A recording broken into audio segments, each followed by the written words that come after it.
Pagué el colegio de mi sobrina por años, pensando que mis hermanos no podían. Hasta que vi sus vacaciones en Europa en Instagram.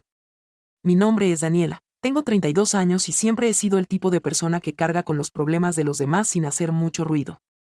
En mi familia, eso me convirtió en el repuesto emocional. Cuando algo salía mal, todos sabían que podían contar conmigo. Y lo peor, yo también lo sabía. Tal vez por eso me costaba tanto decir que no, incluso cuando decir sí me partía el alma. Mi hermana mayor, Lucía, siempre tuvo un talento natural para desaparecer cuando las cosas se complicaban. Y sin embargo, fue la primera en convertirse en madre. Martina, mi sobrina, nació cuando yo tenía 22. A esa edad, aún estaba en la universidad y viviendo en un mini departamento alquilado, pero desde el primer día que vi a esa niña con ojos enormes y manos diminutas, supe que la iba a querer como a una hija. Cuando Lucía se separó del papá de Martina, la cosa se puso fea. Él desapareció sin pagar pensión, y mi hermana, que siempre había sido algo caótica con sus trabajos, empezó a quejarse constantemente de que no podía con todo. Que la renta, que los útiles, que la comida, que el colegio. Yo ya trabajaba a tiempo completo como diseñadora gráfica freelance, pero con ingresos que subían y bajaban como montaña rusa. Aún así, cuando me pidió ayuda para pagar el colegio de Martina, no lo dudé. Solo será por unos meses, hasta que consiga algo fijo, me dijo. Ese unos meses se convirtió en 4 años. Mes a mes, como si fuera un ritual, transfería el monto exacto al colegio de mi sobrina. A veces lo hacía con el estómago vacío, otras atrasándome en mi propia tarjeta de crédito. Pero valía la pena, me decía, porque no era culpa de Martina, y alguien tenía que cuidarla. Yo había crecido sin nadie que me protegiera realmente. No iba a permitir que ella pasara por lo mismo. No preguntaba mucho, porque tampoco quería que Lucía se sintiera acosada. Pero con el tiempo, empecé a notar que había ciertas cosas que no encajaban. Mientras yo me sacrificaba para pagar el colegio, Lucía empezó a subir fotos de cenas en restaurantes nuevos, y luego de salidas con amigas. Al principio pensé que sería algún regalo o que estaba escapando del estrés. Pero un día, mientras trabajaba en casa, abrí Instagram como quien necesita respirar. Y ahí estaban las fotos. Lucía, en la Torre Eiffel. Martina, sonriente con un gorro de lana en lo que claramente era Londres. Hashtags como almohadilla family trip almohadilla Europa con mi princesa. Mi corazón se detuvo por un segundo. No lo entendía. ¿Europa? ¿Vacaciones? ¿Hoteles con desayuno buffet mientras yo contaba monedas para pagarle la matrícula? Lo primero que pensé fue que alguien les había regalado el viaje. Quizás algún amigo con plata, o tal vez habían ganado un sorteo. Pero mientras miraba las historias destacadas de Lucía, llenas de cafés caros, museos y taxis privados, algo dentro de mí se rompió. La rabia llegó lenta, disfrazada de decepción. Durante días, no dije nada. Me limité a mirar esas imágenes una y otra vez, tratando de encontrar una explicación que no fuera la más obvia. Me habían mentido. Cuando se lo conté a mi mejor amiga, Valeria, ella no se sorprendió. Siempre te ha usado, Dani. Solo que ahora lo ves más claro, me dijo con esa mezcla de cariño y verdad que solo los verdaderos amigos saben dar. Empecé a hacer memoria. Las veces que Lucía me decía que no tenía para el uniforme. Que no le alcanzaba para los útiles. Que el papá de Martina no aparecía. Pero en ninguna de esas historias mencionaba al nuevo novio, con el que aparecía en las fotos de Roma, ni el hecho de que ahora trabajaba desde casa como asesora de viajes, algo que jamás me comentó. Era evidente, me había convertido en su plan B económico. Y lo peor es que lo había hecho con una sonrisa, convenciéndome de que era lo correcto, lo noble, lo familiar. Decidí que ya era suficiente. Esa misma semana, le escribí un mensaje corto: Lucía, este mes no voy a poder ayudarte con la matrícula de Martina. Estoy pasando por un momento complicado con mis finanzas. Espero que puedas resolverlo. Besos. No era cierto del todo. Mis ingresos no eran peores que otros meses. Pero quería ver su reacción. Y la reacción llegó, explosiva. ¿Cómo me haces esto ahora? Sabes que no tengo con qué pagar, esto es para tu sobrina, no para mí. Ni una palabra de agradecimiento por los años anteriores. Ni un entiendo. Ni un ¿estás bien? Solo reclamos. Solo la misma presión emocional de siempre. Y fue en ese momento cuando lo vi claro: para ella, yo no era su hermana, era su financista con culpa. Entonces tomé una decisión. No respondí su mensaje de inmediato. Cerré el celular, Me serví un café frío y me senté en el sofá a mirar la pared, tratando de ordenar lo que sentía. Había tristeza, sí, pero sobre todo un agotamiento profundo. Me cansé de ser la hermana buena. La que entiende, la que ayuda, la que siempre está disponible.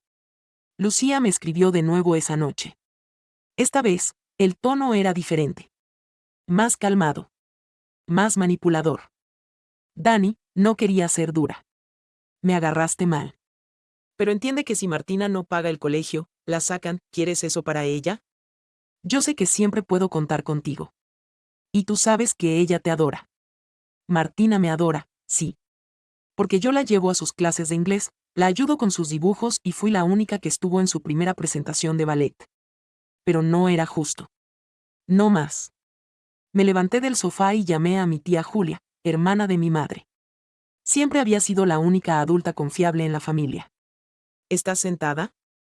Le pregunté. ¿Qué pasó ahora, mi amor? Le conté todo. Desde que empecé a pagar la matrícula de Martina hasta el viaje por Europa. Me escuchó sin interrumpir, y cuando terminé, hizo una pausa larga antes de decir, Daniela, eso es abuso emocional. Y financiero. Lucía está usando a su hija como excusa para vivir cómoda. Tú estás cargando con una responsabilidad que no te corresponde. Yo asentía aunque ella no me veía. Tenía razón. Lo sabía. Pero dolía igual. ¿Qué hago? Le pregunté con voz temblorosa. Deja de pagar. Y habla con Martina directamente. Es tiempo de que sepas exactamente qué pasa en esa casa. El consejo me revolvió el estómago, pero tenía razón. No podía seguir actuando a ciegas, creyendo una versión parcial. Al día siguiente, fui a buscar a Martina a la salida del colegio, como hacía a veces cuando Lucía no podía. Ella salió corriendo y me abrazó como siempre. Tía Dani. ¿Vamos por helado? Asentí, intentando mantener la sonrisa. Caminamos a una heladería cercana y nos sentamos. Mientras ella comía, le pregunté, Marty, ¿te gustó tu viaje a Europa?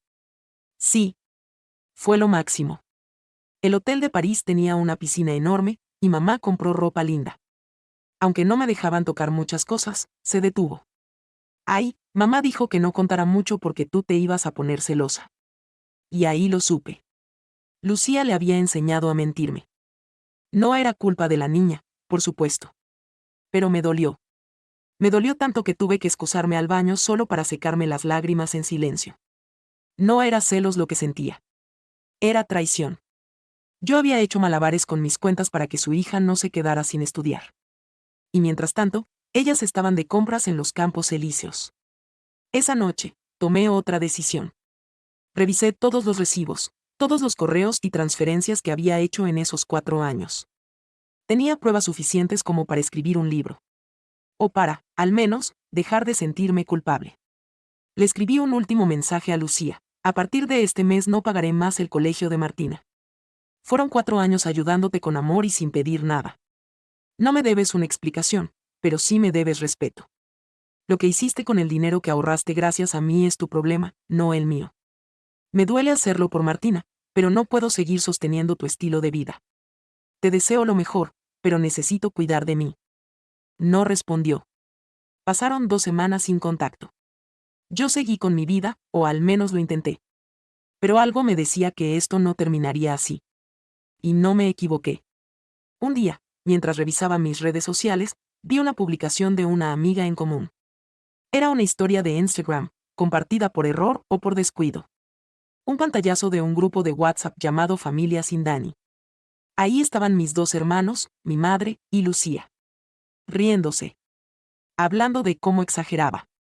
De cómo seguro se iba a arrepentir y volver a pagar. Ese fue el punto final. Guardé la imagen. Y por primera vez, me sentí lista para enfrentar a todos. La captura del grupo Familia Sin Dani me dejó con un nudo en el pecho.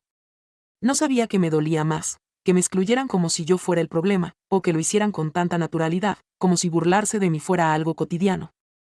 Estaban todos ahí. Lucía, por supuesto, pero también mi otro hermano, Sergio, que siempre fue más distante, y hasta mi madre, que había leído los mensajes y no había dicho nada. No escribió nada ofensivo, pero tampoco detuvo la conversación. Solo reaccionó con un emoji de risa cuando Lucía dijo, Dani se cree la mártir, pero igual va a volver con la cola entre las piernas cuando vea que nadie la necesita. Tenía el corazón acelerado. Me temblaban las manos. Pero en vez de responder con rabia o escribirles de inmediato, guardé silencio. Respiré hondo, y me prometí que no iba a caer en provocaciones. Esta vez, lo haría diferente. No más impulsos. No más lo hago por el bien de la familia. Iba a protegerme. Iba a sanar, aunque eso implicara romper por completo con quienes compartían mi sangre. Pero antes, necesitaba respuestas. Necesitaba entender por qué habían llegado tan lejos. Así que llamé a la única persona que siempre me decía la verdad, incluso cuando dolía, mi prima Laura, hija de una tía paterna, que se mantenía al margen del drama familiar. ¿Tienes un minuto? Le escribí por WhatsApp. Siempre, Dani. ¿Qué pasa? Nos vimos al día siguiente en una cafetería cerca de su trabajo. Apenas me vio, me abrazó con fuerza, como si supiera todo. Y cuando le conté lo del grupo, el viaje, y los pagos que estuve haciendo, su expresión cambió por completo. Dani, ellos hablan mal de ti desde hace años. Pero no porque hayas hecho algo malo, ¿eh? Es porque no te pueden controlar. Porque tú decidiste salirte del molde. Porque no les tienes miedo. ¿De qué hablas? Tu familia funciona con un equilibrio muy enfermo. Todos giran alrededor de Lucía. Y tú eras la única que ayudaba sin pedir nada. Les convenías. Pero el día que dejaste de darles lo que querían, pasaste a ser el enemigo. Sus palabras me dolieron. Porque eran ciertas. Había mantenido a flote la educación de una niña que no era mi hija. Había sacrificado viajes, gustos, incluso relaciones, por no querer dejarla sin estudiar. Y a cambio, me trataron como un cajero automático con patas. Como alguien útil, hasta que dejó de serlo. Laura me tomó la mano. Dani, sé que esto va a doler, pero tienes que cortar con ellos. De verdad. No un silencio temporal. Un corte limpio. Porque si no lo haces, van a seguir sangrándote emocional y económicamente. Asentí. Sentía un vacío en el estómago. Como una mezcla de miedo y alivio. Esa noche, abrí mi laptop y redacté un correo. No un mensaje agresivo. No un reclamo desesperado. Sino una despedida. Asunto, cierre a Lucía, Sergio y mamá. No escribo esto con rabia, sino con claridad. Durante años, hice lo que creí correcto, apoyar a Martina, aliviarles cargas, mantenernos unidos. Pero he aprendido que dar no tiene sentido si se hace desde el sacrificio constante y la falta de reciprocidad. Pagué más de 4 años de colegio creyendo en una necesidad que resultó ser una mentira.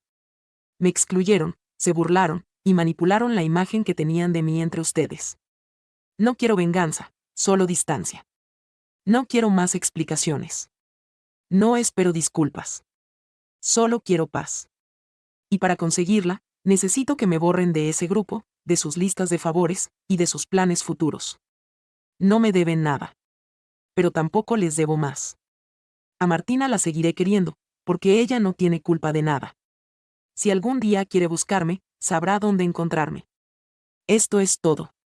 Les deseo luz, aunque sea desde lejos. Dani. Lo envié.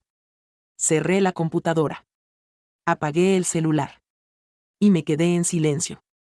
Sentí un vacío extraño. Como cuando dejas un lugar que te lastimó pero que fue tu hogar durante mucho tiempo. Pasaron días sin respuesta. Ni un ok. Ni una llamada. Ni siquiera un emoji. Solo silencio. Y en ese silencio, encontré algo que no sentía hace mucho, libertad. Mi rutina empezó a cambiar.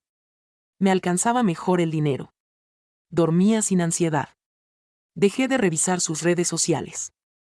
Me enfoqué en mi trabajo, en retomar la escritura, esa pasión que había dejado por falta de tiempo, y comencé a ir a terapia.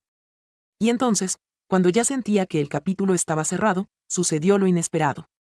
Recibí una carta. Una hoja escrita a mano, con una letra pequeña pero prolija. Era de Martina. Tía Dani, mamá no sabe que te escribo, pero quería decirte que te extraño. No entiendo bien lo que pasó, pero escuché muchas cosas feas y sé que no son ciertas. Gracias por todo lo que hiciste por mí. Siempre fuiste mi ejemplo. Ojalá un día podamos volver a vernos. Te quiero. Martina. Me puse a llorar. Martina había entendido más de lo que los adultos creían. Y esa carta fue mi señal. Mi brújula. Aunque perdiera a toda una familia, no había perdido mi esencia. Después de leer la carta de Martina, no pude evitar llorar por largo rato. No de rabia. No de tristeza. Lloré porque por fin me sentía vista. Porque todo lo que había hecho por amor y compromiso no había sido en vano. Aunque sus padres hubieran sido desleales, ella, la única razón por la que me aguanté tantas cosas, sí lo había notado. Esa noche encendí una vela en mi sala, me serví un té, y puse su carta en un marco. Era mi recordatorio, no todo fue pérdida. Martina seguía siendo la chispa que me había mantenido fuerte. Los días que siguieron fueron de limpieza, en todos los sentidos. Eliminé números de mi agenda, bloqueé a quienes solo me escribían para pedir favores, y regalé varias cosas que tenía almacenadas por si venía la familia. Porque no iban a venir. Y eso, por primera vez, me parecía algo bueno. Mi terapeuta me dijo algo que nunca voy a olvidar. Cuando uno crece en entornos donde el amor está condicionado al sacrificio, se vuelve adicto a salvar a los demás y a olvidarse de sí mismo. Y era exactamente lo que me había pasado. Me había convertido en la tía rescatadora. En la hermana servicial. En la hija obediente. Siempre esperando que el cariño fuera la recompensa. Pero en realidad, era solo dependencia. Y esa dependencia me había costado años de vida, de salud emocional, de sueños. Con el tiempo, la historia empezó a circular en mi círculo más amplio. No porque yo la contara, sino porque Lucía, en su estilo dramático, decidió victimizarse en redes sociales. Publicó una imagen con un texto sobre la traición familiar, y aunque no mencionó nombres, varias personas sabían a qué se refería. Algunos intentaron llamarme para escuchar mi versión. Pero yo no tenía ganas de explicar nada. No les debía una historia. Me debía a mí misma dignidad. Un mes después del corte, recibí un correo del colegio de Martina. Era un aviso formal, los pagos habían sido regularizados, pero el nombre de la persona responsable de la matrícula había cambiado. Ya no era yo. Era una empresa. Eso me dejó pensando. Hice una búsqueda rápida, y descubrí que Sergio, mi otro hermano, el callado, había constituido recientemente una consultora educativa, y que estaba usando los fondos para pagar el colegio. O sea, que si había dinero. Desde hacía rato. Me reí. No de alegría. De esa risa amarga que sale cuando se confirma lo que ya sabías, pero parte de ti quería creer que era exageración. Y con eso, se terminó cualquier vestigio de culpa. Pero como siempre pasa, el tiempo trae vueltas inesperadas. Un domingo por la tarde, mientras estaba en una cafetería leyendo tranquila, me encontré con mi madre. Entró al local con paso lento, como si buscara a alguien. Cuando me vio, hizo una pausa. Yo también la vi. Dudé. Pero al final, asentí con la cabeza. Y ella vino hacia mí. ¿Puedo sentarme un momento? Asentí, sin palabras. Se sentó frente a mí, en silencio. Sus ojos tenían bolsas marcadas. Las manos le temblaban. Dani, dijo al fin. No sé por dónde empezar. No tienes que hacerlo, mamá, le respondí, con más calma de la que sentía. Ya está todo dicho. No, no está. Te fallé. Te fallamos. No hay excusa. Solo te pido que sepas que te quiero. Me quedé callada. Por dentro, una parte de mí quería abrazarla. Pero otra parte, la que aún tenía cicatrices, me recordaba que querer no es suficiente cuando se traiciona la confianza. ¿Por qué? Le pregunté. ¿Por qué me dejaste hacerme cargo? ¿Por qué no dijiste nada? ¿Por qué fuiste cómplice? Sus ojos se llenaron de lágrimas. Porque pensé que era lo mejor. Porque creí que estabas mejor que tus hermanos. Porque Sergio tenía deudas, y Lucía, tú sabes cómo es Lucía. Y tú siempre resolvías todo. Y por eso